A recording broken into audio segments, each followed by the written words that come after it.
रायबरेली के सलोन तहसील मुख्यालय पर समाजवादी पार्टी ने आज प्रदर्शन किया। बुनियादी सुविधाओं की अनदेखी पर आरोप लगाते हुए सपा नेताओं कार्यकर्ताओं ने बिजली, पानी और सड़क जैसी समस्याओं को लेकर जोरदार नारेबाजी की, जहां पर एसडीएम को राज्यपाल के नाम एक ज्ञापन भी सौंपा गया।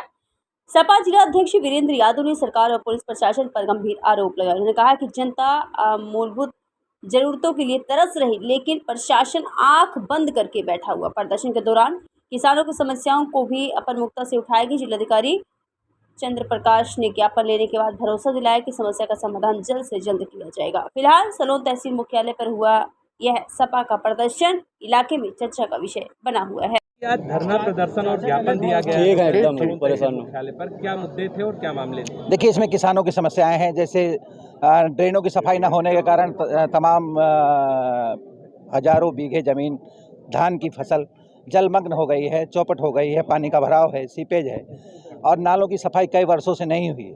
आज किसानों की जीविका संकट में है। यही नहीं, किसी तरह से जो धान ऊपर है, तराई क्षेत्र से ऊपर है, उन धान की फसल के लिए यूरिया एक बोरी किसी भी साधन सहकारी समिति में उपलब्ध नहीं है। तो ये किसानों की ज्वलन समस्या है और समाजवादी पार्टी की सरकार में हमेशा इन समस्याओं से निजात किसानों को मिलती रही है।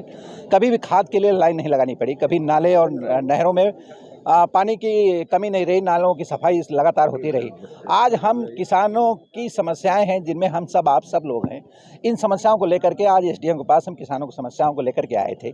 साथ ही इस क्षेत्र की सड़कें टूटी हुई हैं, ग्रामीण मार्ग ही नहीं, अन्य जिला मार्ग जो भी हैं, जो जिला मुख्यालय को जोड़ते हैं मार्ग, वो भी टूटे हुए हैं।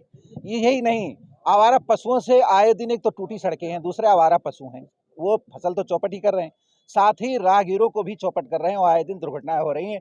तमाम हमारे आप सबके बीच के लोग उन दुर्घटनाओं में मृत हो रहे हैं, लेकिन सरकार कभी भी सड़कें न बनवाने का काम कर रही है, न गौशालाओं में चारा पानी की व्यवस्था कर रही है कि उनको पकड़ के गौशालाओं में बंद कर दिया जाए। वहाँ चारा पानी की व्यवस्था नहीं है, वहाँ गंदगी है, जानवर वहाँ रुकते नहीं हैं, वहाँ गौशालाओं में नहीं रुकते हैं जानवर, पशु नहीं रुक पा रहे हैं। इन समस्याओं को लेकर के आज हमने राज्यपाल महोदया को ज्ञापन दिया है, माननीय उप जिलाधिकारी सलोन के माध्यम से। यही नहीं, इस क्षेत्र में जिस तरह से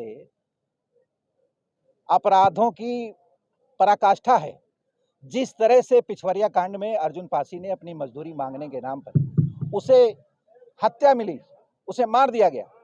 अपनी मजदूरी मांगने पर रोहित पासी को लाकअप से निकाल करके पहले बंद कराया गया सत्ता पक्ष के लोगों द्वारा, फिर लाकअप से निकाल करके उसे थूक चटवाया गया। यही नहीं, कूढ़ा के बबलू पासी जो ग्राम पंचायत के सदस्य हैं, वो अगर उन्होंने इतना ही पूछ लिया कि भाई सरकारी तालाब जेसीबी से क्यों खोदा जा रहा है, तो वहां के प्रधान ने उसके पैर में, प्रधान पत्नी ने गोली मार दी। इन घटनाओं की कहीं पुलिस ने आज तक विवेचना नहीं करी और दोषियों को दंडित करने का काम नहीं किया। यही नहीं, 12 गांव का वो जितेंद्र यादव जो हमारी पार्टी का कार्यकर्ता है, उसने पोलिंग के दिन अपनी पार्टी के गठबंधन के प्रत्याशी को वोट दिलाने का काम किया, तो सिर्फ उसी दिन 20 मई को मार करके उसका हाथ पैर तोड़ दिया गया। बगल में गुठिया पड़ता है, शैलेंद्र मौर्य को मार मार करके उसकी हत्या कर दी गई और उसके भाई को चुड़ैल कर दिया गया, किसी तरह से उसकी जान बची। इन घटनाओं में पुलिस प्रशासन ने कोई ठीक ठोस कार्रवाई नहीं करी ना, और इसमें सब में हिस्ट्री सीटर, इस क्षेत्र के बड़े बड़े हिस्ट्री सीटर इन्वॉल्व रहे, लेकिन उन पे कोई कार्रवाई नहीं हुई। हमें तो जो जानकारी मिली है कि उनके नाम विवेचना में हटाए गए और उन्हें क्लीन चिट दी गई। तो अगर ऐसे अपराध कारित करने वाले लोगों को प्रशासन क्लीन चिट देगा, तो आप समझ सकते हैं कि मुख्यमंत्री की वो जीरो टॉलरेंस हास्यास्पद और मजाक बन के रह गई है।